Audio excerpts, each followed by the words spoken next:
कोर्टासमोर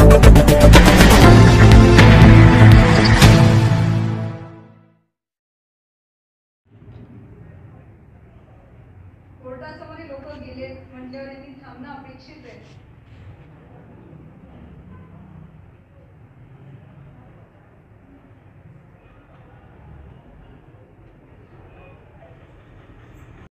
कुछ निर्णय आता नहीं, इस पर कोई आना नहीं, कोई बोलना नहीं, कुछ भी नहीं, तो हम सबके सब वो करने वाले, आत्महत्या करने वाले हैं हम. चाहे कुछ भी हो जाए, आप करना ही करने वाले. ऐसा भी मरना है, वैसा भी मरना है. आप चाहे तो ऐसा करो ना, बुलडोजर ला के पहले हमको मारो, बाद घर करो. इस पर सबकी नजर है. कुछ ऊपर से आया ना नीचे से आया, कुछ भी बोलते वो ऊपर से आया नीचे से आया. कोई कलेक्टर आता, कोई कमिश्नर आता, कोई मेरे जैसा भिखारी आता. ऐसा है क्या? आखिर सब कॉलोनियाँ हो गई भी ऑलरेडी. लातूर, परभनी, जालना, बीड़, उस्मानाबाद. मैं एक गवर्नमेंट सर्विस की भी हूँ. मेरे शहर का इंतकाल के 11 महीने हुए. सिर्फ और सिर्फ 3 लड़कियाँ हैं मुझे. मैं कहाँ जाऊँ अभी? ये ऐसी सरकार है, सबका साथ सबका विकास, यही है क्या?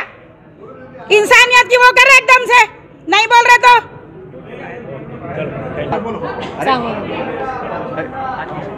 समाचार पत्रों में ऐसे इशारे मिल रहे हैं, फैसला तो नहीं हुआ है. अगर ऐसा होता है तो आप क्या करेंगे? कुठलेही अधिकारी येऊ द्या आणि कधीही येऊ द्या, आता जोपर्यंत न्यायालयाचा रिपोर्ट येत म्हणजे हे होत नाही, माहिती येत नाही, काही माहिती देत नाही. वकील मॅडमने आता सांगितलं की 20 तारखेपर्यंत न्यायालयीन प्रक्रिया चालू आहे, तोपर्यंत प्रशासनाने काही करायला पाहिजे नाही. आणि जर अशात आले तर आम्ही आत्मदहन करणार हे निश्चित आहे. अस्सलामुअलैकुम. हाँ, हम बोल रहे हैं अगर लेबर कॉलोनी टूटी, अगर इस पर एक बुलडोजर चला तो हज़ारों लोग यहाँ पे जान देने तैयार है. किसी सबको बेघर कर रहे हैं उन लोग. घर में बैठे बैठे, अंदर ऑफिस में बैठे बैठे सब लोगों को बेघर कर दे रहे हैं. यहाँ पे गरीब लोग है, किसी को बेटा नहीं है, किसी को शौहर नहीं है, सब लोग गरीब हैं यहाँ पे. किसी का वो नहीं कर रहे, बस बुलडोजर चलाना है, बुलडोजर चलाना है. हर रोज़ अखबारों में आ रहा है कि बुलडोजर चल रहा है, बुलडोजर.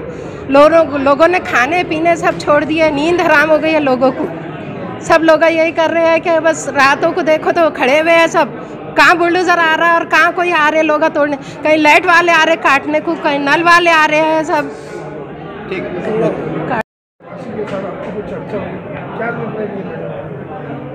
लेबर कॉलोनी के 147 लोगों के तरफ से हमने उच्च न्यायालय में एक पिटिशन दाखिल किया है और इसमें हमारी 2-3 प्रकार की अर्जी है कोर्ट को.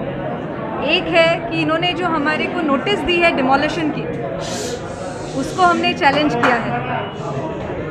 डिमोलिशन के नोटिस में कॉरपोरेशन और पीडब्ल्यूडी ने ऐसे कहा है कि ये सारे पिटिशंस, ये सारे जो घर है 30 साल से पुराने होने के कारण ये आज डेंजरस है, ये रहने की परिस्थिति में नहीं है, इसलिए इनको तोड़ दिया जाए.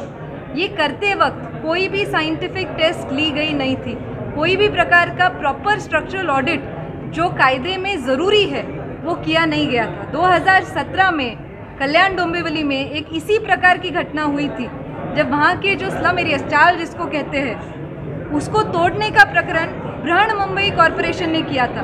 तब हाईकोर्ट में प्रकरण गया था और जस्टिस ओक के डिवीज़न बेंच ने बोला था जब तक एक आध स्ट्रक्चरल ऑडिट नहीं होता जिसमें प्रॉपर साइंटिफिक टेस्ट नहीं है, सिर्फ विजुअल इंस्पेक्शन मतलब देखा हुआ इंस्पेक्शन जो है, उससे कोई भी घर तोड़ने का निर्णय नहीं ले सकते.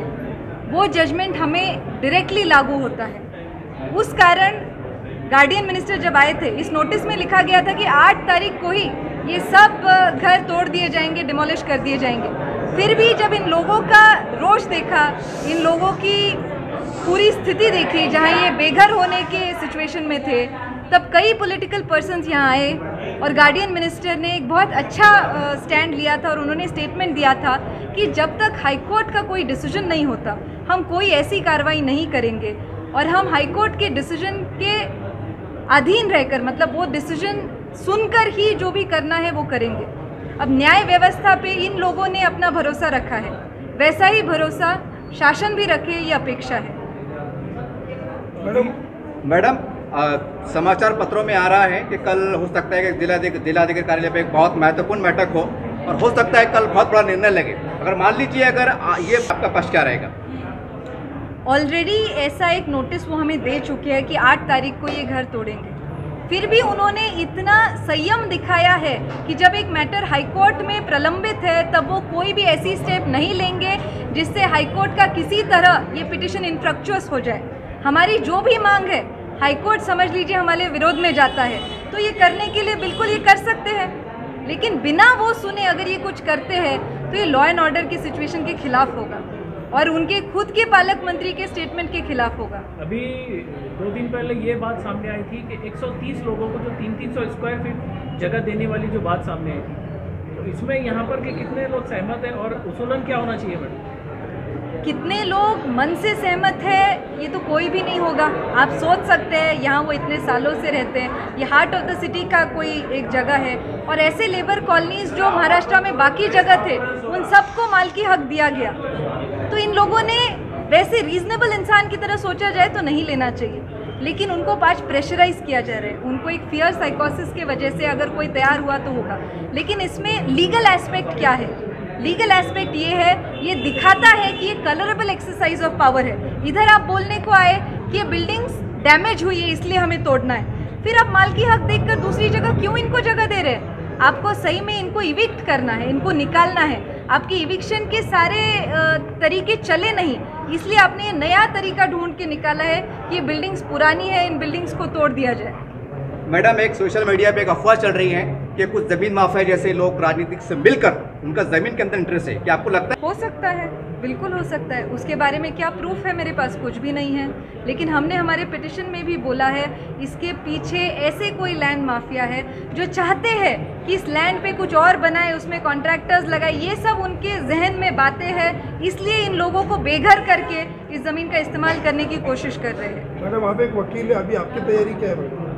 15 तारीख को सुबह 10:15 से 10:30 के बीच में ये पिटिशन रजिस्टर हो जाएगा। 10:30 बजे कोर्ट बैठते हैं, तब मैटर मेंशन होगा और हम कोर्ट को अर्जी करेंगे, एक प्रेयर करेंगे कि आप तुरंत इस मैटर को हियरिंग पे ले, क्योंकि इतने लोगों के घर का सवाल है। नहीं मैडम, इतना टाइम क्यों लग रहा है कोर्ट? वेकेशन में हमने वेकेशन जज, बिल्कुल सही बात है, 8 तारीख को हमारा पिटिशन रेडी था, कोर्ट में हम गए थे, वेकेशन बेंच को एक अर्जी की थी कि आप ये अर्जेंटली लीजिए। वेकेशन बेंच ने कहा कि हम नहीं ले सकते। तब हमने चीफ जस्टिस को एक लेटर लिखा, चीफ जस्टिस ने फिर से हमें बोला कि आप दोबारा से इस जज के पास जाइए और वो शायद आपकी बात मान ले। हम फिर से उस जज के पास गए 9 तारीख को, फिर से जज ने बोला कि अब सिचुएशन जो भी है आप 15 के बाद देखिए। 15 तारीख को रेगुलर कोर्ट खुल रहे हैं, उसके बाद देखिए। तब तक हमें भी आश्वासन मिल चुका था पालक मंत्री से कि कोई ऐसी घटना बिना कोर्ट के ऑर्डर के नहीं होने वाली है। तो हम ये अपेक्षित थे कि 15 तारीख तक जब तक हम मेंशन ना करें और कोर्ट कोई ऑर्डर ना दे, तब तक कोई गलत कार्रवाई कॉरपोरेशन या पीडब्ल्यूडी नहीं करने वाली है। मैडम, जैसा आपने चर्चा करते बताया कि ज़मीन नवाब साहब की है, हैदराबाद के नवाब से एक जिक्र आता है, मैं स्पष्ट रूप से आपसे पूछ रहा हूँ, क्या ठोस डॉक्यूमेंट्स के नवाब साहब की ही ज़मीन है, सरकार से इसका कोई लेने देना नहीं आपके पास? बहुत ही ज़्यादा ठोस एक डॉक्यूमेंट है। 2004 में एक सिविल सूट में 2004 में एक निर्णय आया था, सीनियर डिवीज़न औरंगाबाद का ये डिसीजन था सिविल कोर्ट का, और उसमें ऐसे कहा गया था कि ये ज़मीन नवाबों की है। उसमें पार्टी थे स्टेट गवर्नमेंट, कलेक्टर ऑफिस, फिर भी वो नहीं दिखा पाए कि ये ज़मीन उनकी है। इस निर्णय में ऐसा भी आगे कहा गया था, ये परमानेंट इंजंक्शन मांग रहे थे, और इस निर्णय में ऐसा भी कहा गया था आगे कि इसके बाद कभी भी शासन इस ज़मीन का नेचर चेंज ना करे या इस ज़मीन में कोई थर्ड पार्टी इंटरेस्ट क्रिएट ना करे। ऐसा परमानेंट इंजंक्शन नवाबों की तरफ से दिया गया था, और मेरी जानकारी में है कि ये नवाब फिर से डिस्ट्रिक्ट कोर्ट गए हैं। तब भी एक एविक्शन नोटिस थी 2000 की जो चैलेंज की गई थी, अभी ये डिमोलिशन नोटिस वो वहाँ चैलेंज कर रहे हैं। मैडम, कल जो है महानगर पालिका की पूरी टीम आई थी सर्वे करने, जिसमें कमिश्नर साहब भी थे, तो कुछ पता है कि क्या कहा उन्होंने? मेरे जहन में ये नहीं है, तब मैं यहाँ नहीं थी, मैं नहीं बता पाऊँगी आपको।